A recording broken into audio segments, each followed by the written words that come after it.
नमस्कार, कनक खुशी news channel मध्ये आपल्या सर्वांचे स्वागत आहे। आता पेट्रोल पंपवर घेणार डिजिटल पेमेंट। बातमी बघत राहा शेवटीपर्यंत कनक खुशी न्यूज चॅनलवर। Card, mobile, QR code scan हे इतके सवयीचे झालेले आहे की कुणीही डिजिटल पेमेंट स्वीकारणार नाही असे म्हटल्यावर ग्राहकांना एक तर पारा भडकतो किंवा गोंधळ उडतो।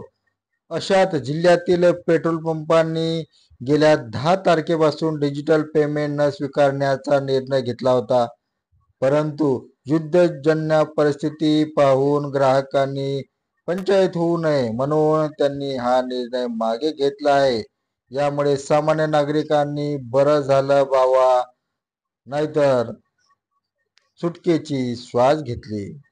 UPI, debit card, credit card, cashless व्यवहार वाढल्याचे सरकार म्हणत असले आणि डिजिटल इंडियाचा जरी सरकार नारा देत असले तरी मात्र पेट्रोल पंपवाल्यांनी 10 तारखेपासून डिजिटल पेमेंट घेणे स्वीकारणे बंद केलेले होते। यामुळे ग्राहकांचे हाल होत होते।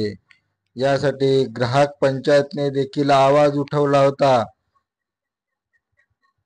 त्या टपरीपासून ते मोठ्या प्रतिष्ठेपर्यंत सर्व डिजिटल स्वरूपात आर्थिक व्यवहार होत आहेत। अनेक जण खिशात पैसे नसले तरी चालेल परंतु खिशामध्ये मोबाईल हवा। आज लहान मुलांपासून ते म्हाताऱ्यांपर्यंत डिजिटल पेमेंट करण्याची सवय झालेली आहे आणि म्हणूनच पैशापेक्षा मोबाईल जवळ असणे फार जरुरी झालेले आहे। कित्येक जण महिनोमहिने पाकिटात पैसेच ठेवत नाही हे सुद्धा तपासत नाहीत की कारण त्यांचे आर्थिक व्यवहार मोबाईलवर डाउनलोड केल्याने UPI मुळे जरा सुद्धा अडचण नाहीत। अशा विदर्भ पेट्रोलियम डीलर्स असोसिएशनने काही दिवसापूर्वी पत्रपरिषद घेत 10 मे पासून पंपावर कुठल्याही स्वरूपातील डिजिटल पेमेंट स्वीकारण्यात येणार नाही असे स्पष्ट केले होते। या प्रकारच्या पेमेंटमुळे होणारी आर्थिक फसवणूक पाहता संघटनेने निर्णय घेतलेला होता। पण सध्या सुरू असलेल्या युद्धजन्य परिस्थिती पाहता संघटनेने हा निर्णय मागे घेतलेला आहे।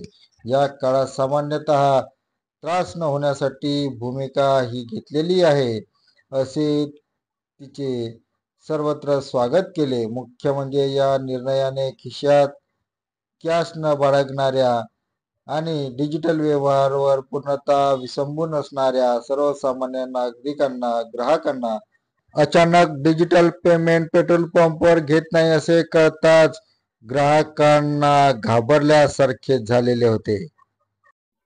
धन्यवाद। आपण बघत होता कनक खुशी न्यूज चॅनल। कनक खुशी न्यूज चॅनलला सबस्क्राईब करा, लाईक करा।